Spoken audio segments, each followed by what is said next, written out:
नमस्कार दोस्तों, कैसे हैं आप सभी? आशा करते हैं आप सभी अच्छे होंगे और स्वस्थ होंगे। दोस्तों, आज का हमारा टॉपिक है सैयद वंश। दिल्ली सल्तनत के हम देखें गुलाम वंश, खिलजी वंश तथा तुगलक वंश, ये 3 वंश करवा चुके हैं। मैंने आपको बताया था कि दिल्ली सल्तनत पर जो कुल कुल 5 राजवंशों ने शासन किया था, जिसमें से मैंने आपको 3 राजवंश जो है करवा चुका हूँ। ये हमारा चौथा है सैयद वंश। इसके बाद हमारा आता है लोधी वंश। तो ठीक है, अगर आपने इसके पहले नहीं देखा है तो आप जाके भी देख सकते हैं, आपको प्लेलिस्ट मिल जाएगी। आप हमारे वीडियो के डिस्क्रिप्शन पे आप जाके वहाँ से भी आप लोग देख सकते हैं।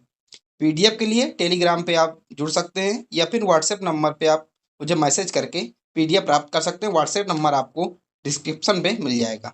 ठीक है, शुरू करते हैं बिना किसी देरी के। तो हमारा सैयद वंश है।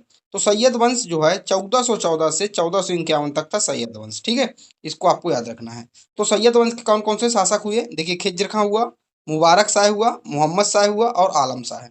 ठीक है, अगर खिज्र खां के इसमें शासनकाल की बात करें तो 1414 से 1421 तक खिज्र खां का शासनकाल था। इसके बाद मुबारक शाह का 1421 से 1434 तक मुबारक शाह का था।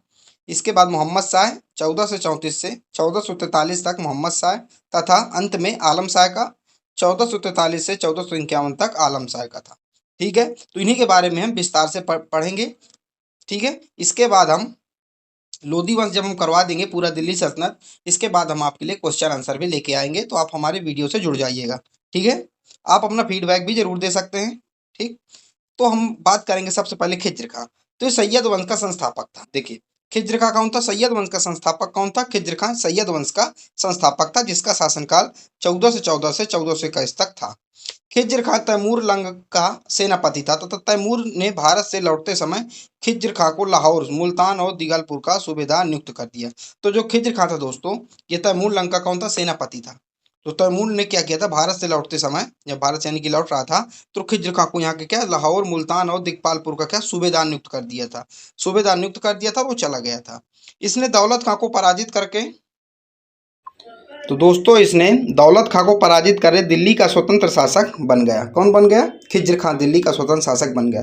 खिज्र खां स्वयं को पैगंबर मोहम्मद साहब का वंशज मानता था। किसको? पैगंबर मोहम्मद साहब का जो है वंशज मानता था। खिज्र खां दिल्ली का स्वतंत्र शासक था, लेकिन यह स्वतंत्र स्वयं को तैमूरियों का राज्यपाल मानता था। इसने सुल्तान की उपाधि धारण नहीं की और ना ही अपने नाम का सिक्का जारी किया, क्योंकि देखिए ये जो खिज्र खां था स्वयं को मोहम्मद साहब का क्या वंशज मानता था, इसलिए न कभी और जो है तैमूरियों का राज्यपाल मानता था। वो मानता था कि तैमूरियों को मैं राज्यपाल हूँ, तो इसने कभी ना अपने नाम का सिक्का जारी किया, ना ही सुल्तान की कभी इसने उपाधि धारण की। इसने रैयत आला नामक की उपाधि धारण कर रखी थी। रैयत आला नामक की उपाधि किसने धारण कर रखी थी? आपके लिए इम्पोर्टेंट है। तो खिज्र खां ने रैयत आला नामक की उपाधि धारण कर रखी थी।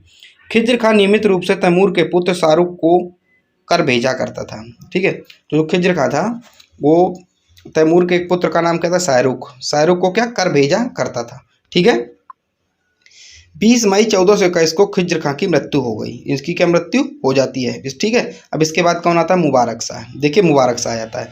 तो मुबारक शाह का शासनकाल कब से कब तक रहता है? तो मुबारक शाह का जो शासनकाल है 14 से 21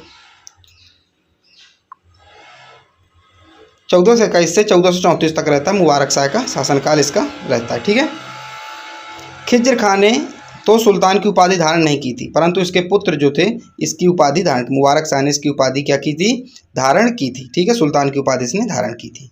ठीक है, अब अगला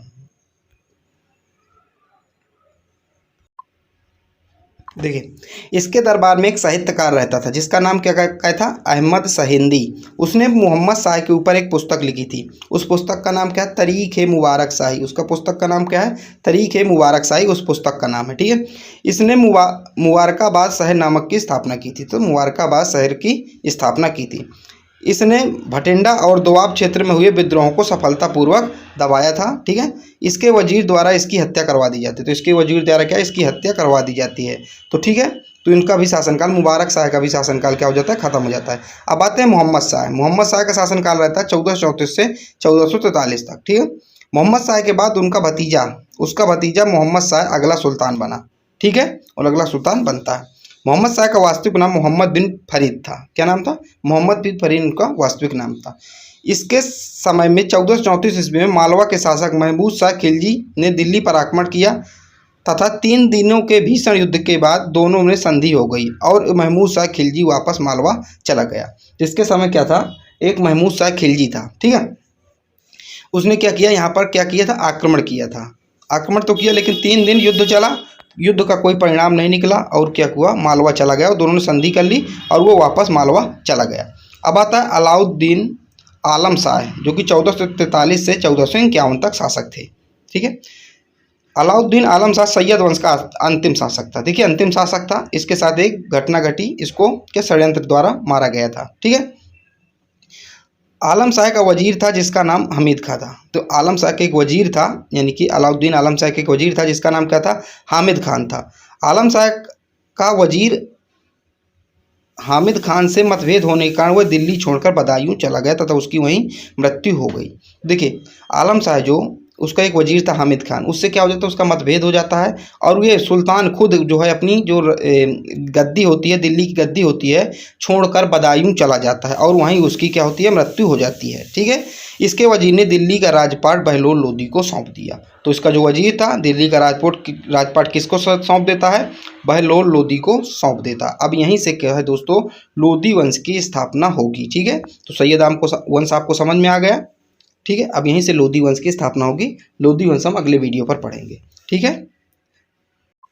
इसके पहले मैंने सारे दिल्ली सल्तनत के वंश पढ़ा चुका हूँ। लोदी वंश के बाद हम एक क्वेश्चन लेकर आएंगे जिसमें से दिल्ली सल्तनत में जितने भी इंपॉर्टेंट पिछले 10 साल में पूछे गए प्रश्न हैं वो हम आपको कराएंगे, ठीक है। जुड़े रहिएगा। मैं आपको बाकी बता चुका हूँ। पीडीएफ के लिए आपको डिस्क्रिप्शन पर टेलीग्राम का लिंक मिल जाएगा, वहाँ जुड़ जाइएगा, या फिर व्हाट्सएप का नंबर मिल जाएगा डिस्क्रिप्शन पे, आप वहाँ मैसेज करके पीडीएफ प्राप्त कर सकते हैं। चलिए मिलते हैं अगली वीडियो पर। जब तक के लिए जय हिंद, जय भारत।